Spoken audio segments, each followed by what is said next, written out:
Well, it's actually well past. It's 7 minutes past the hour of 10 o'clock now. I'm going to have to rush Mr. Derek Shelmerdine. Derek's back in the house, and he's doing his what happened around this time of year over the years. Derek, welcome back. Welcome back. Great pleasure. A really good time, May, in the 60s for Led Zeppelin fans. If anybody ever wondered what Jimmy Page was up to before he got into the Yardbirds, one of the bands he was in was Carter Lewis and the Southerners.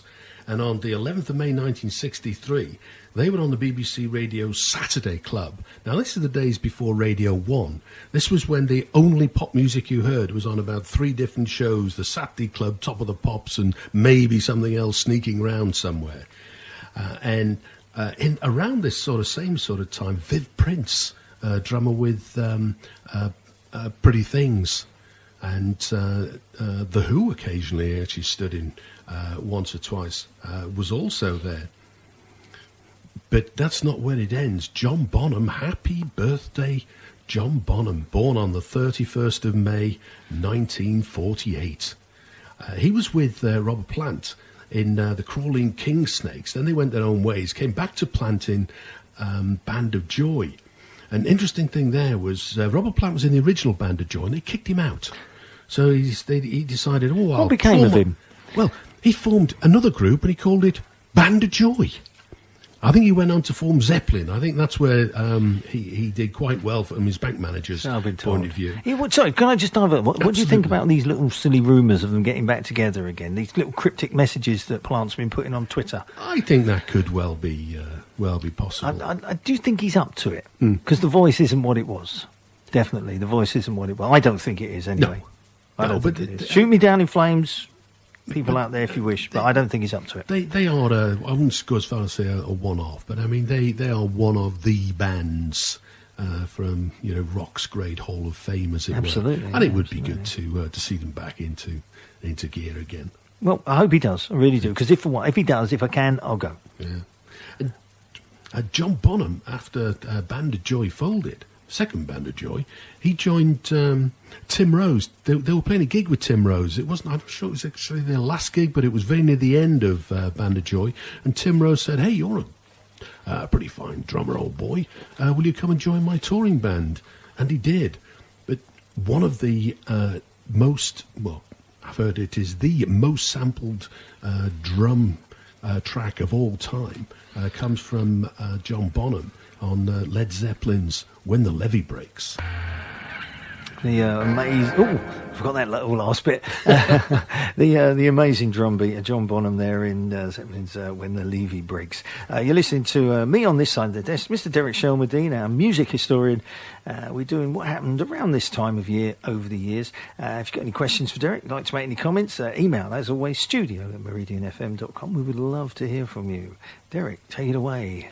Great. Well, things that actually happened on this day, the 18th of May. The Crickets recorded the original version of I Fought the Law, written by Sonny Curtis. And it was on their first album they released shortly after Buddy Holly died. And it was famously covered as one of the classic garage bands.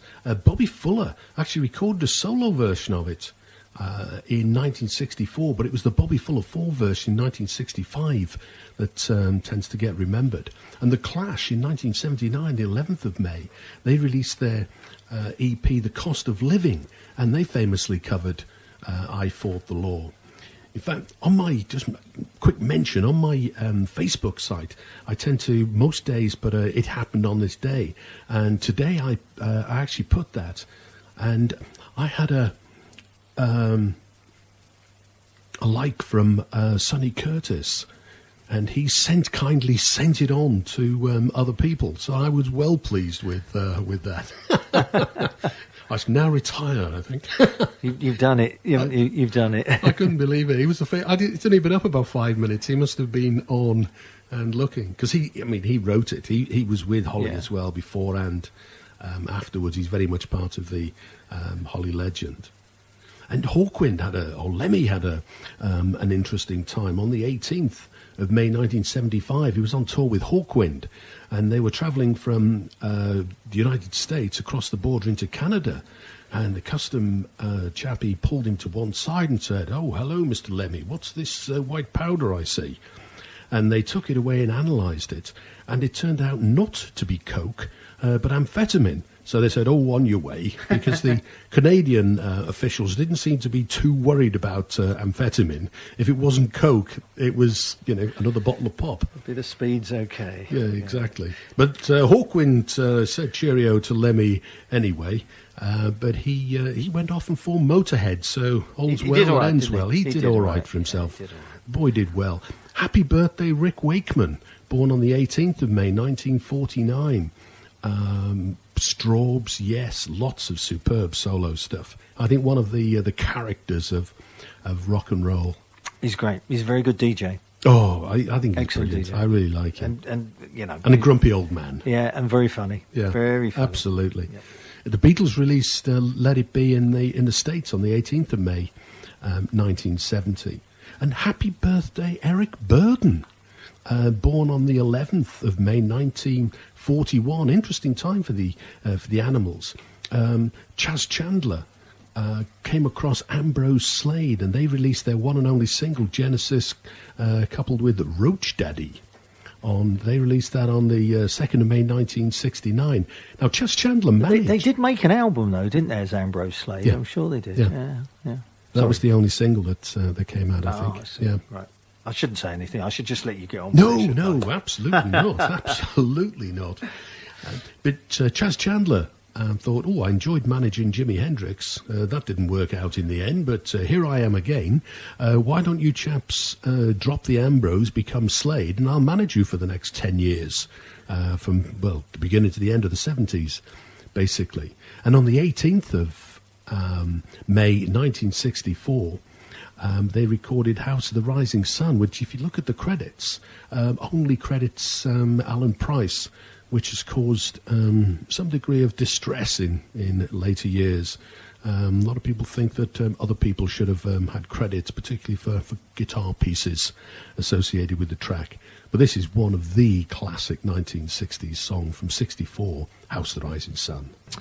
House of the Rising Sun there, the Animals, of course, with Alan Price's arrangement, traditionally done version of.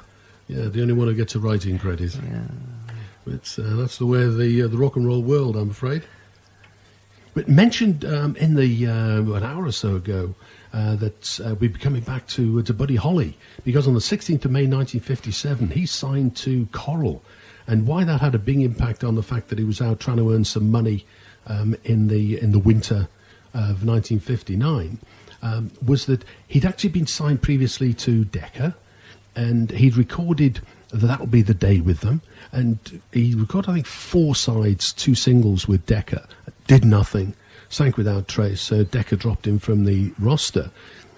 His manager was the same manager as the Crickets, and the Crickets had already signed with Coral.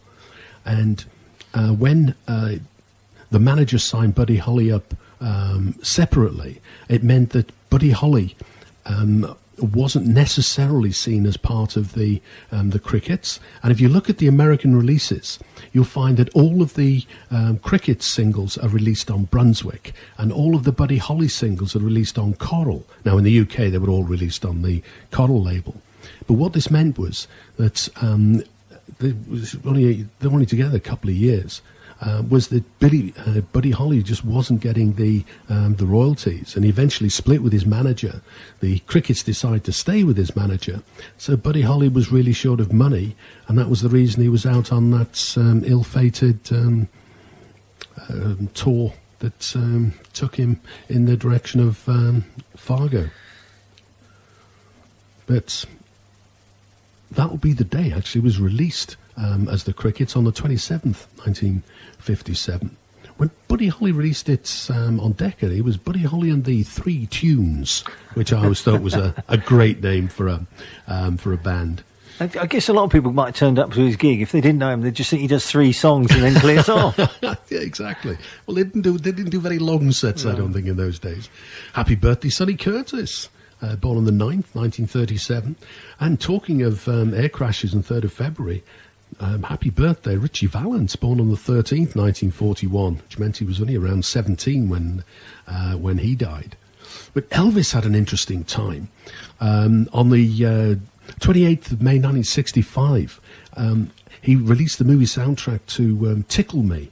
And this soundtrack was actually about his 16th or 17th movie. I can't remember exactly. He made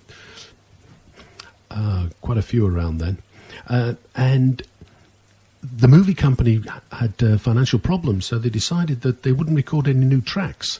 So they took 4 songs off his 62 album Potluck, 2 off his 1960 album Elvis Is Back, 1 off his 61 album Something for Everybody, and 2 previous soundtrack album tracks. It's a Long Lonely Highway from Kissing Cousins and Slowly But Surely from Fully in Acapulco. They hadn't actually appeared in the movies, but they'd appeared on the soundtrack albums. So if ever there was a budget album for a soundtrack for a movie, that was it. That was 28th of May 65, and 25th of May 66, he was actually back in the studio recording his first non-movie recordings since Potluck, and most of those were destined for his album How Great Thou Art. So things were moving longer. He carried on making movies till 1969. Happy Birthday Moondog, the guy that's Alan Freed took his name from. He was a New York street artist who would perform on New York streets, resplendent in Viking cape and hat with spear. And happy birthday, Link Ray, 2nd of May 1929. Link Ray, father of the power chord. If you get the chance, have a listen to Rumble. Banned because even though it was an instrumental, the word rumble meant street gang fight.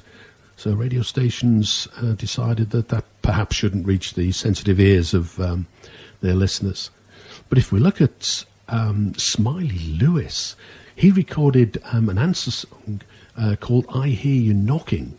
It was an answer song to You Keep a Knocking and You Can't Get In, which might well sound familiar as a Little Richard song in 1957, but it was actually recorded, You Keep a Knocking, You Can't Get In, was recorded by Louis Jordan in 1939 and James Boodlet Wiggins in 1928.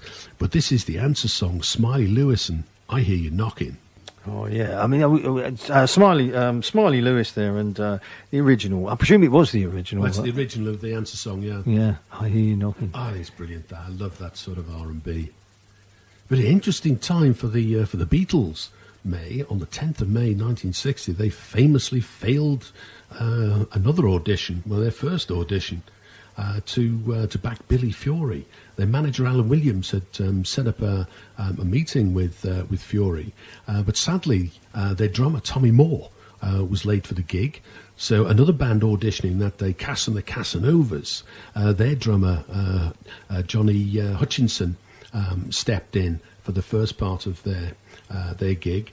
But Billy Fury decided that the Beatles just weren't for him. So when John Lennon on the rooftop performance says, I hope we passed the audition, he might have been well referring to failing that one and then failing one for Decca on New Year's Day 1962. They're like a lot of people. They're good at doing the job, but when it comes to the exam, they just can't get their act together. I know. Just the same. It's too much stress. I'm just the same. It's too much stress. But the end of the road actually came for the Beatles in May, the 20th of May 1970. Let It Be movie premiered simultaneously in London and Liverpool, and none of the Mop Tops actually went to either performance. They'd long since stopped talking to each other in various combinations. But happy birthday, Tony Sheridan, who gave them one of their first tastes of released vinyl with My Bonnie. He was born on the 21st of May 1940. And Joe Cocker, who arguably has the best cover version of a Beatles song ever, with A Little Help from My Friends, which in fact on the 1st of June, the Sgt. Pepper album has its 50th anniversary. So the middle of the Summer of Love. He was born on the 20th of May 1944. Sex Pistols, interesting. They finally settled down at Virgin, having scored loads of money for an EMI and A&M, and released God Save the Queen. And Happy Birthday Sid Vicious, born on the 10th, 57. And Susie Sue, born on the 27th, 57. And interestingly enough, Sid Vicious played drums with Susie Sue before he switched to bass and vocals. And joined the Sex Pistols. Did he switch to bass, or did he just hold the thing? I don't think he played either, or allegedly too much really in advance. But yeah, he played drums with Susie Sue about 12 months before he joined the Sex Pistols. So a man of many talents, one might say. Perhaps he was. Happy birthday, Paul Weller, born the 25th, 58. The Jam released in the City on the 6th of May 1977. The Ramones, interesting time for them, and a recording session with Phil Spector for End of the Century. And happy birthday, Joey Ramone, born on the 19th, 1951. Now, I thought it might be interesting to hear a Ramones track, and this particular one has got quite a history. It's a cover of a song originally released by the Trashmen in 1963, and that in itself is a combination of two songs from the Rivingtons, Papa Ooh Mau Mau from 1962 and The Bird is the Word from 1963. But this is the Ramones version, which is pretty frenetic, and it's Surfer Bird from 1970, Surfing Bird from 1977. Well, who was drumming away to that? Well, if you were, can you still breathe? Are you on the floor? Yeah, exactly. Frenetic stuff there from the Ramones and Surfing Bird, 1977. Tapping. Great time for the Who. May. Keith Moon, 20th, 1966. Mooney and Entwistle were late for a gig. They'd been overstayed and Ready Steady Go party. And the others had actually started with the rhythm section from the support band. So when the Entwistle and Moon arrived, they weren't too happy, but they took to the stage. And the night ended with a spot of fisticuffs on stage. And apparently Keith Moon ended up with a black eye. And he and Entwistle quit. I'm leaving. Off they went. John was back a couple of days later, but Keith Moon was away for a week or so. Did eventually come back. I think that's the time he brought his double bass drum kit very much into the fore. And on 29th, 1967, he was substituted by Julian Covey, Brian Auger, the Machine. At a gig, he'd given himself a hernia in a fit of pique when he'd thrown his bass drum across the room and obviously twisted at an awkward angle. Ouch. So he was out of action for a little while. On the 25th, 1978, Keith Moon gave his final performance. It wasn't a concert, it was the second recording for The Kids Are All Right for the movie that they were making. Interesting time though, 2968, there was a recording session for a lost album, Who's for Tennis, and it was rumoured to have the track Glow Girl on it. Which did. It was written as a result by Pete Townsend as a result of a really bad airplane journey. And the track itself finishes with the lines, "It's a girl, Mrs. Walker. It's a girl." Now, on the 23rd May 1969, they released Tommy. And the second track has the line, "It's a boy, Mrs. Walker. It's a boy." So obviously he had Tommy in his mind when he was putting Glow Girl together. Interesting, he changed sex, but there we go, you never can tell, I guess. And John Entwistle, 1971, 14th, he released Smash Your Head Against the Wall, first of the Who to release a solo album.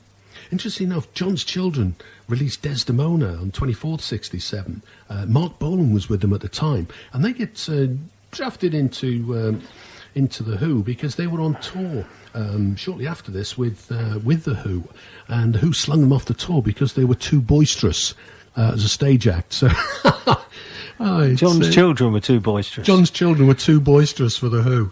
So they slung them off this German. They're playing their acoustic guitars too loudly, are they? I think they must have done. Their bongos. So they'd obviously done something. Happy birthday, Pete Townsend. Born 19th, 1945. But Bruce Springsteen, on the 9th of May 1974, John Landau decided that I have seen rock and roll future, and that future is Bruce Springsteen. Well, it took Bruce a while to get going, but he did.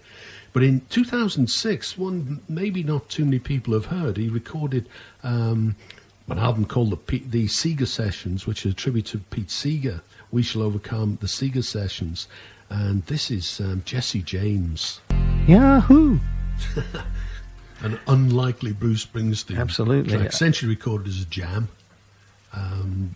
Pretty much live with no rehearsal. And next couple of stories are about the Vietnam War, and they're there because the book RocknRoll Unravelled looks at the history of rock and roll roots to mid-70s punk, but also looks at the influences like the Vietnam War.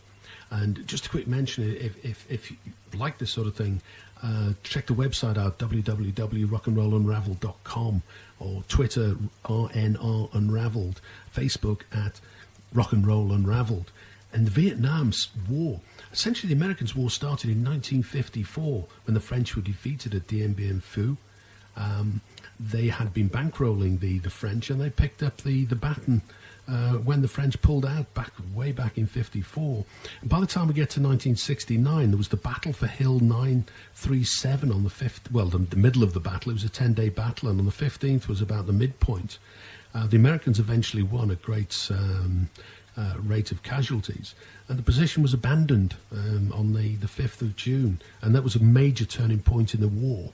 And Nixon announced troop withdrawals in the early part of June. But one of the saddest stories associated with the Vietnam War comes on the 1st, which began a weekend of riots at Kent State University that culminated when 300 demonstrators gathered at the university and were confronted by the National Guard. And on the 4th of May 1970, National Guard opened fire, killing 4 of the students, commemorated in Crosby, Stills and Nash and Young's classic Ohio track.